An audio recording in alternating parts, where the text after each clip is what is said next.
Rousey come in. She wants to get close, Yep. get in, get the hips in, get down. So Holm was ready. Every time she came in, she was catching with punches. And I was surprised that Rousey actually got worn down as quick in the first round. Mm-hmm. By the end of the round, she was just chasing after. The arms were out. She was just trying anything to get in close and get a hold of Holm, but it kind of just obviously didn't work out for her. No. Went out to the second round, and obviously the second round didn't last very long, but it's much the same. She was trying to chase after her, and then got caught with that vicious head kick.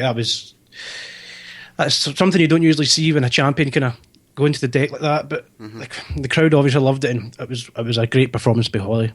There was a moment just before that knockout, you should probably remember, so Ronda's, aggressively coming forward, looking to press against the cage, and she sort of ducks under, and she moves out the shot, but she not only moves out of the way of Rousey, but out of the whole shot of the screen, and all you were left with was Ronda sort of turning around, looking over her left and right shoulder, taking big deep breaths as if to say, where the hell is, my opponent? And that for me, I mean, if I hadn't already, alarm bells were ringing. I was like, oh dear, this is going to end. This is going to end. Yeah, those angles. Holly would every time Rousey came in, she would just pop to the side, 2 shots back out, and out. It was like she couldn't touch her. It was a really good fight to watch. Bob, what did you make of the contest? Your assessment in the fight, and would you like to see a rematch or maybe a new challenger for Holly Holm? A very good question. I, like most observers, I think all observers that I read and I listened to leading up to the fight, really didn't give Holly Holm any type of chance to win this fight. I thought it was going to be an easy match for Ronda. I thought she was going to be able to go inside, take her down. I even thought that Ronda was going to be able to beat her in the striking game, because Ronda's striking really now we could say was overhyped by the media. The commercials that she had, and the knockout over a brawler in Betchkahea. We all said, wow, Ronda's really improving as an MMA, and she has to a certain extent outside of her judo game. But it just really became apparent that Holly Holm just had the right approach and just had the technical ability to make Ronda look bad in there. And, one reaction after the fight kind of stood in my mind. Layla Ali said something to the effect that if Ronda Rousey was the best, she would not lose like that. And I think that's a very, very good point. I think that Holly Holm really exposed some flaws in Ronda Rousey's game. Ronda, as you mentioned, Don, was reaching. Ronda couldn't catch up with her. She looked amateurish when it comes to the striking, and it just was a real I think turning point for women's MMA in sense that Ronda Rousey now is no longer invincible, and I think this loss really does a lot of damage to her, at least in the short term. Would I like to see a rematch? No. At this point, what I would like to see is Ronda, and who knows how long Ronda's going to be out for. Yeah. Ronda is a very emotional person. Ronda, perhaps has some sort of underlying issues going on here. I don't think there's really any question about that. I was concerned about Ronda after she lost this fight. I'm still concerned about her as a person, because Ronda has dealt with issues in the past. She's dealt with drug issues. She's had a tumultuous upbringing, and she had a lot of issues going into this fight with her trainer, with her mother not being in her corner for the first time for whatever reason.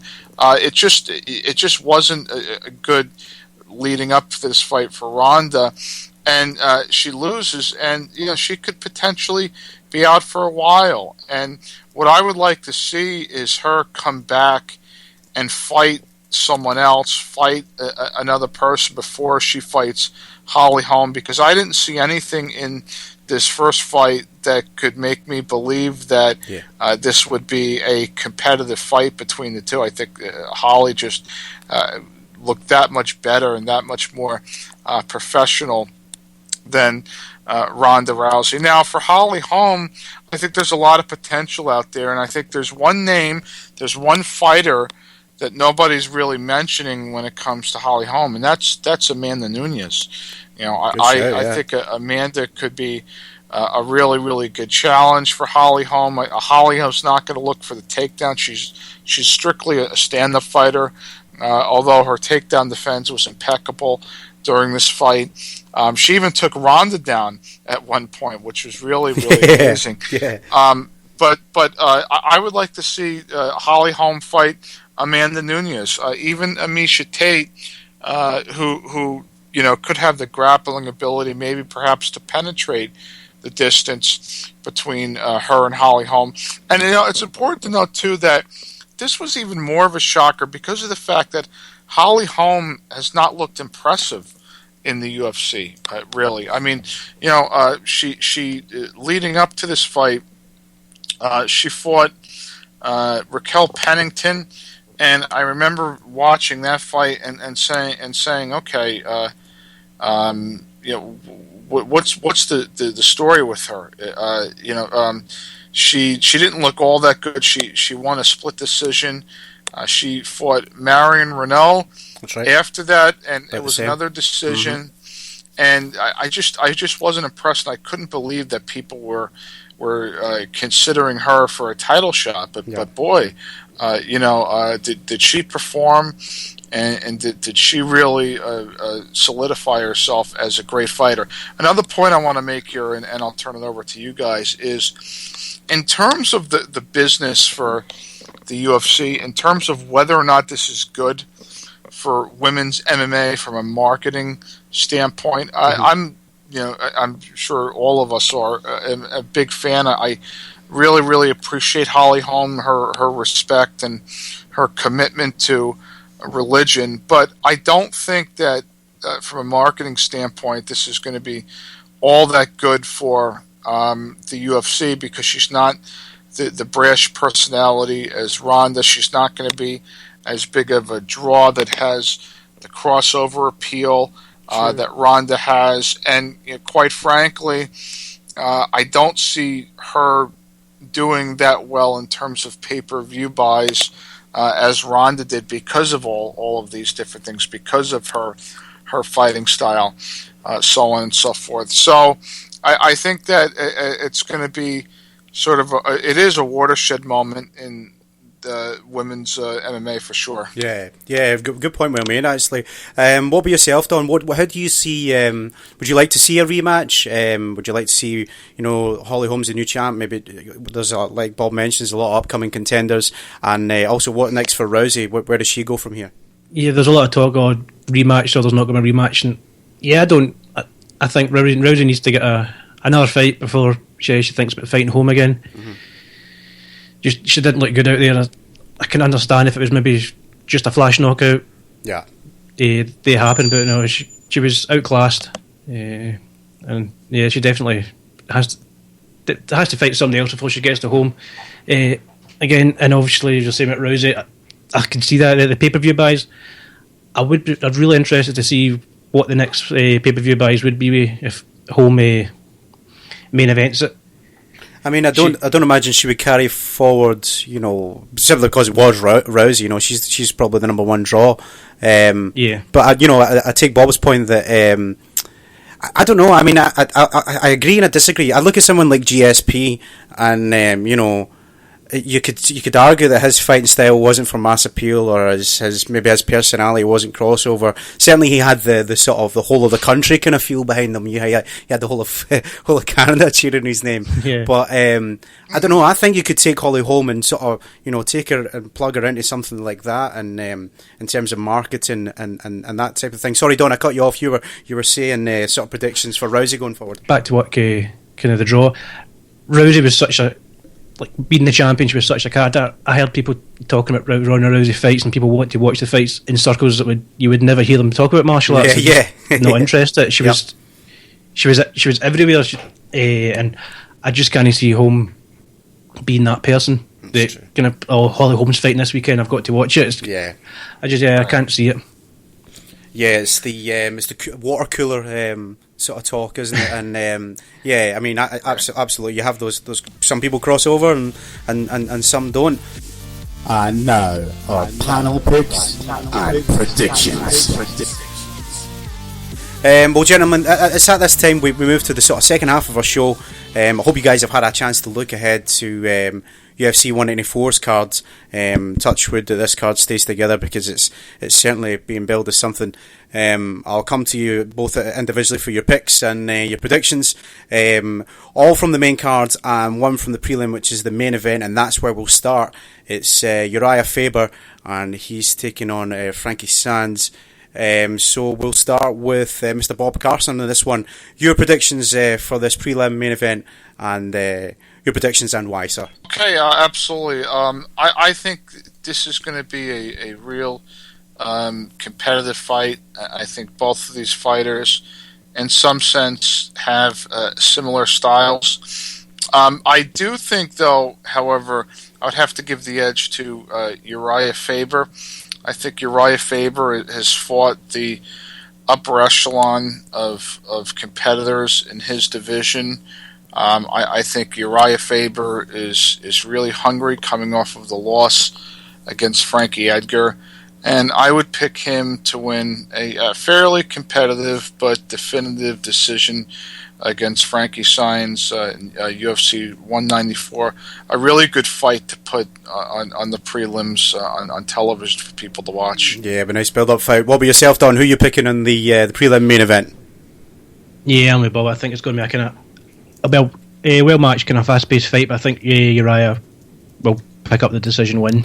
And I can't argue with that. So we've got 3-0 for that one then. Unanimous decision for Uriah Faber. Let's move on to the main card then, gentlemen. I'll start off with a featherweight contest, which is Max Holloway versus Jeremy Stephens. Kevin, I'll start with you this time. What's your pick here, Holloway versus Stephens in the main card? Well, yeah, I think I can see Max Holloway bring out his young kind of... They're trying to kind of build him up, and I do see him kind of outworking Jeremy Stephens. I don't know. I'm unsure of how the fight's actually, how the victory's going to come. I could see a decision, but it's one of the kind of main fights in the card. I don't know what way to go. Yeah, so I find it really hard to kind of make a prediction.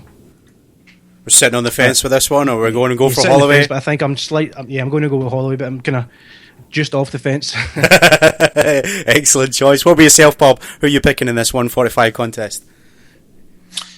This is going to be a really interesting fight, because I think Max Holloway is more of the technician in there. He's more of a guy that is, he has a lot of knockout wins, a lot of stoppage wins, but I wouldn't say he's overly aggressive.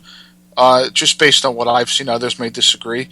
Jeremy Stephens, on the other hand, is very, very aggressive. Jeremy Stephens, wants to go in there and fight a war, but he's got to look at the fact that Max Holloway is coming into this fight having won, something like 8 or 9 fights in a row, and beating pretty decent competitors. Cub Swanson in there, Charles Oliveira. So I would have to, on the surface of things, I would have to give the advantage to Max Holloway. Although with Jeremy Stephens coming in because of his fighting style and because of just the way he fights, I think he could potentially win this fight. I just don't think he's stronger in any area than Max Holloway to really lead me to believe that he's going to win. I mean, I've got to go for Holloway just purely based on what you touched on there, Bob, just the momentum.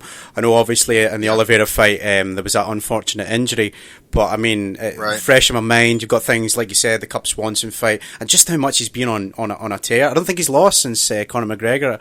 I haven't double checked that, but I'm pretty sure. Yeah, he's been sort of doing really well, especially in his most recent run. So that's a thumbs up for Holloway for me. So all three were going there for Max Holloway takes a victory over Jeremy Stephens. Let's move up next. It's the welterweight division, and I'm imagining this will be a grappling classic. It's Damian Maia versus Gunnar Nelson. And Bob, I'll start with you this time. Who are you picking and why? Yeah, this is